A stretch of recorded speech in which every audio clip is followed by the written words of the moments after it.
Ce bulletin vous est présenté par Meubles Éco-Déco, une boutique unique en région où vous trouverez tout pour agrémenter votre décor. Une visite vaut 1000 mots.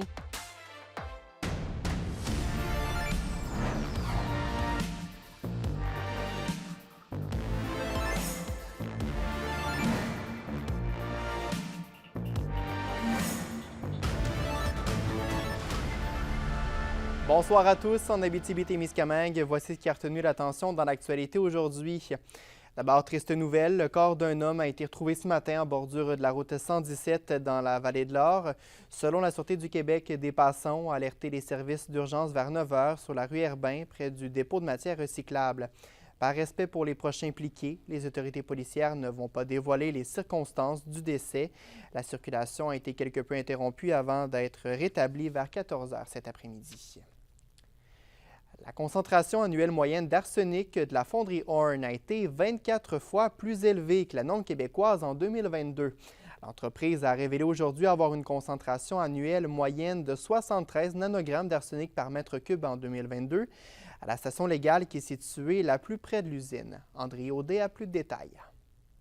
Et c'est pas surprenant parce qu'ils ont le droit, notre gouvernement leur donne le droit. Fait que c'est ça qui est déplorable. La diminution de 14 nanogrammes de la concentration annuelle moyenne d'arsenic dans l'air de la fonderie Horn en 2022 par rapport à 2021 ne suffit pas pour Émilie Robert, co-porte-parole de Maire au front.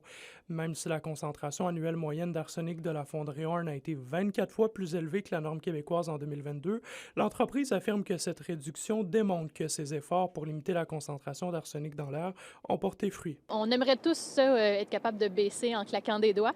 Malheureusement, ça ne se fait pas comme ça. Il faut mettre des projets, il faut faire de l'ingénierie. Toutes les équipes sont mobilisées pour faire ça le plus rapidement possible. On a compressé les échéanciers. Donc, on comprend leurs préoccupations puis on travaille très fort d'arrache-pied vraiment pour baisser le plus rapidement possible. Québec a d'ailleurs l'intention d'exiger plus d'argent des entreprises qui rejettent des polluants pour compenser l'impact environnemental de leurs activités. Il est fixé à un peu plus de 2 $ la tonne et passerait donc à environ 9 $. La fonderie Horn pourrait être touchée par ce changement et pourrait donc devoir verser 2 millions de dollars au gouvernement, alors que ses droits sont actuellement évalués à 200 000 $.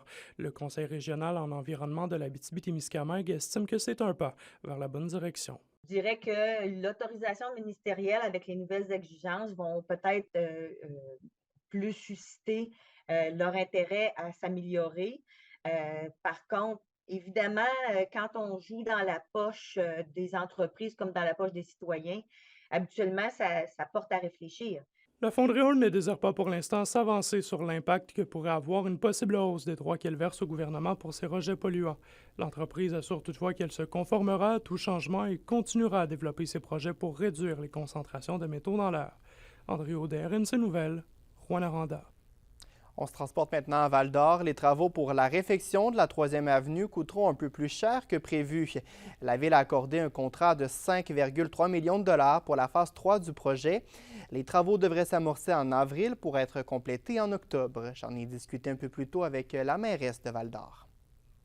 Oui, on avait mis au programme triennal d'immobilisation la somme de 5 80 000 pour pallier aux travaux de la 3e avenue, là, la phase là, qui va faire en sorte qu'on va creuser notre centre-ville là, pour le remplacement des tuyaux d'aqueduc et d'égouts. Alors oui, on a un dépassement, mais lorsque, vous savez, les municipalités, eux, ont quand même doivent payer le montant au complet, mais après ça, ils ont quand même un pourcentage de retour sur la taxe de vente. Donc, on pourrait dire qu'on arrive kiff-kiff. J'aurais envie de vous dire que ça aurait été préférable que la soumission soit un peu plus basse pour nous donner un petit peu plus de latitude, mais ça n'a pas été le cas. Alors, on est quand même très satisfait d'avoir eu une soumission aussi intéressante, la compagnie Duroking Construction. Vous savez, c'est anciennement la compagnie Galarno. Alors, on sait qu'on a bon espoir que tout se passe bien puis qu'on va pouvoir livrer exactement dans les délais prévus. Depuis plus de 70 ans, là, la dernière fois qu'il y a eu l'installation d'égouts et d'aqueducs, c'était dans les années 50. Alors, on se devait absolument de faire ces remplacements-là sur la 3e avenue. Il va y avoir 2 phases, la 3 et la 4. Puis, c'est pour ça que les travaux sont plus complexes que dans la phase 1 et 2, qui étaient seulement au niveau de la surface. Mais les commerçants, là, ça fait quand même plus d'1 an. Premièrement, on les a avisés au niveau du changement du stationnement, mais aussi, on travaille avec eux. On les a rencontrés au mois de janvier pour leur donner pas mal une bonne idée de ce que ça va avoir l'air, cette phase 3. On a même mis un consultant, on les a mis en contact avec un consultant qui a quand même une expertise dans les aménagements là, de centre-ville pour un peu les rassurer de ce qui peut être fait. Le Centre d'amitié autochtone de Val-d'Or a donné le coup d'envoi de la 23e édition de la Semaine d'action contre le racisme. Plusieurs activités pour rapprocher les peuples, notamment autochtones et allochtones, seront au menu. Anthony Dallaire. Le dialogue et le vivre ensemble. Voici ce qui caractérise la 23e édition de la Semaine d'action contre le racisme qui se tient sous le thème « Pas si différent ». Pour nous, ça demeure tellement une belle occasion pour rassembler tout ce monde-là. Ouvrir à une discussion franche et honnête sur ces enjeux de société qu'est le racisme. On mise sur la relation des premiers peuples autochtones avec le peuple québécois. Du 20 au 25 mars, c'est donc toute la population qui est invitée à participer aux différentes activités prévues dans la programmation. Le point phare est la marche Gabriel Commanda qui se tient le jeudi 23 mars à Val-d'Or. C'est une invitation à la communauté, à tous les citoyens, les citoyennes, mais on voit aussi une présence marquée de jeunes issus des écoles de Val-d'Or jusqu'à des centres de la petite enfance qui se réunissent. Puis ça permet à cette jeune génération de porter des messages de solidarité, d'ouverture sur l'autre. Pour la première fois depuis la création de l'événement, c'est un couple qui sera les porte-parole. Il s'agit de Peggy Jérôme, une femme Anishinaabe de la communauté de Lac-Simon, ainsi que Benoît Théoret, un homme de Val-d'Or. Il voit ici une occasion de rappeler que même avec nos différences, on reste des êtres semblables. On est des humains, on n'est pas dangereux, on a quand même du sang qui coule dans nos veines, puis on a quand même une pensée, on a des émotions aussi comme tout le monde, comme tous les êtres humains. Puis aussi de se connaître, de voir les forces de chacun, puis complicité, de prendre le mieux de chacun pour qu'on puisse faire un peuple tout ensemble plus fort. C'est juste une preuve, comme moi et Benoît. Pour une deuxième année consécutive, une soirée de célébration des premiers peuples sera organisée le 25 mars lors d'un match des Canadiens de Montréal. Les bénéfices iront au regroupement des centres d'amitié autochtones du Québec. Anthony Dallaire, RT Nouvelles, à Val-d'Or. Le président du groupe Autobus Maheu s'est fait entendre à Ottawa aujourd'hui devant le comité permanent des transports. Pierre Maheu a fait part des enjeux qui sont liés aux services régionaux de transport interurbain par autobus. Il déplore que les gouvernements n'offrent pas d'incitatifs ni financement pour les transporteurs et les usagers. Cette problématique refait surface après les perturbations provoquées par la crise sanitaire. Le président d'Autobus Maheu continue de rencontrer des élus régionaux pour maintenir et améliorer les différents services. Avec la douceur des derniers jours, des sentiers de motoneige sont endommagés, notamment en Abitibi-Ouest. Le club de motoneige de l'endroit a d'ailleurs lancé un appel à la prudence sur les médias sociaux. Le temps doux a fait apparaître des surfaces de gravier et de terre à différents endroits. De la glace s'est aussi formée aux abords des traverses de cours d'eau, ce qui peut causer des risques de dérapage. L'Orchestre symphonique régional de l'Abitibi-Témiscamingue célèbre son 36e anniversaire avec un nouveau spectacle. La tournée L'OSR sur son 36 aura lieu du 3 au 6 avril prochain. La première partie du concert sera consacrée au célèbre conte symphonique Pierre et le loup. Les représentations auront une touche régionale, entre autres grâce à la narratrice Isabelle Trottier. Isabelle, elle a eu la bonne idée de adapter le texte un peu à notre contexte témiscabitibien. Ça fait que naturellement, il y a le refuge Pajot qui va apparaître là-dedans. Le grand-père, il reste à Néglec. Tu sais, c'est vraiment... Puis la deuxième partie, puis là, j'ai tout le restant de l'orchestre qui arrive. Et puis, je me dis, il faut faire quelque chose de festif. On revient sur Terre, là, tu sais. Des choses que même si on ne connaît pas le nom, le titre, on l'a tout entendu. Vous avez une nouvelle importante à nous communiquer? Écrivez-nous à nouvelles@rncmedia.ca ou appelez-nous au 1-866-463-4636. Vous pouvez aussi visiter notre page Facebook ou notre site Internet au nouveauabitibi.ca.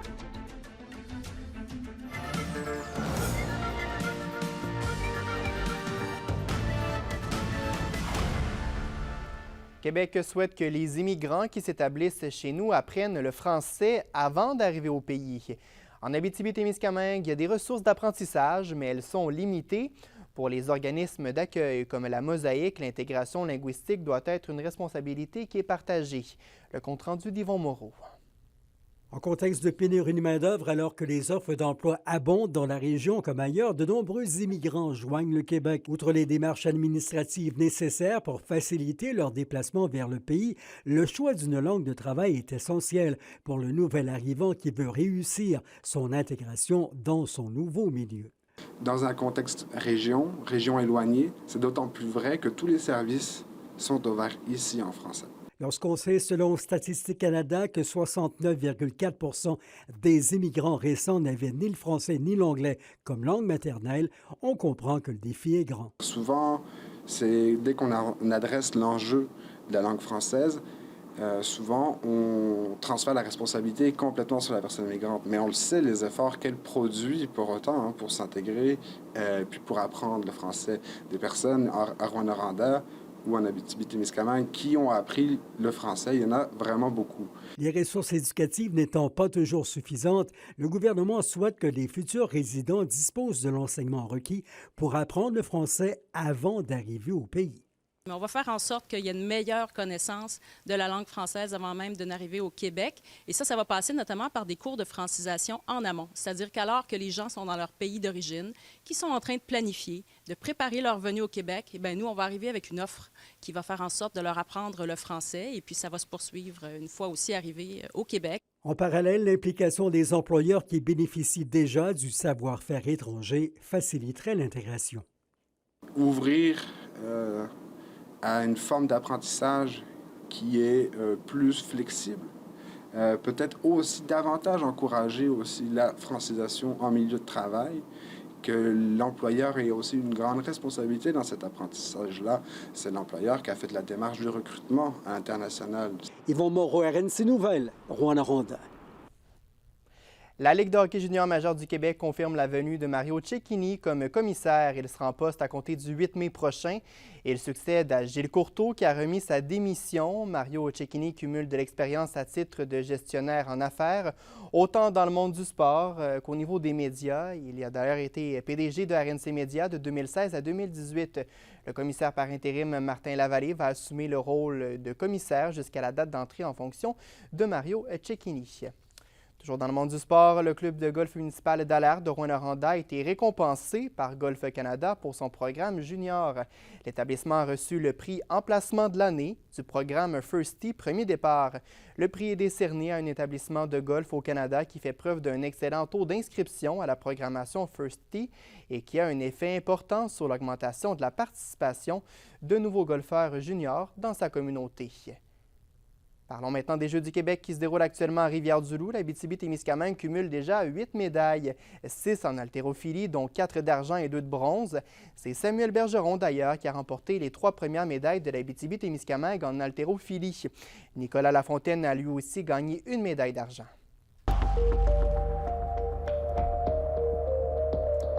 À la météo, on commence à chercher le soleil. Ça va rester gris dans les prochains jours, malheureusement. On regarde ça en détail. Ce soir, faible neige intermittente pour l'Abitibi. Le minimum sera à moins 11 et moins 19 au cours de la nuit avec le refroidissement éolien. Au Témiscamingue, on prévoit des nuages avec 40 % de probabilité d'averse de neige. Le minimum sera à moins 8. On ressentira moins 15 en cours de nuit. Demain, c'est de la faible neige intermittente pour les secteurs du nord. Le thermomètre devrait afficher un maximum de moins 6. Pour les secteurs du sud, ce sera nuageux avec 30 % de probabilité d'averse de neige, max de moins 4. Et un aperçu pour jeudi, plus ça change, plus c'est pareil comme on dit, hein? Encore des nuages pour l'ensemble de la région, max de moins 6 en Abitibi et moins 5 au Témiscamingue. Voilà, c'était vos infos régionales. D'ailleurs, ça complète mon séjour parmi vous. Ça a été un plaisir de vous livrer les nouvelles. Pour d'autres actualités, rendez-vous au nouveauabitibi.ca. Je vous dis à bientôt. Au revoir.